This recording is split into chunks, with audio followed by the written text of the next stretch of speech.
वाह यार वाह, वाह क्या बात है। देख तो लूं, इस्त्री के बाद तो और अच्छी लग रही है। जबरदस्त, ठीक रहेगी।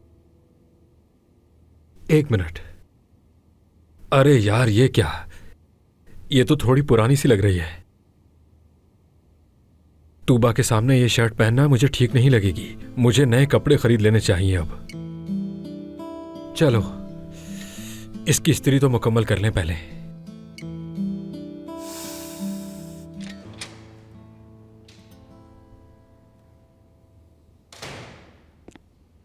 तूबा कहाँ जा रही हो तुम? एक दोस्त के साथ डिनर है बाबा, अम्मी को बता दिया है मैंने। ठीक है, मगर ज्यादा देर मत करना, ओके?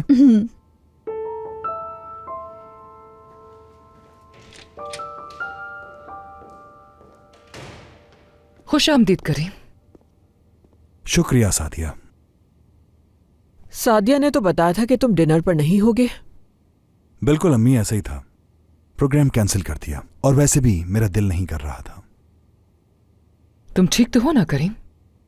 हाँ ठीक हूं मैं सादिया, थका हुआ हूं तो बस रेस्ट करना चाहता हूं। शावर लेने जा रहा हूं, उसके बाद चेंज करके सो जाऊंगा।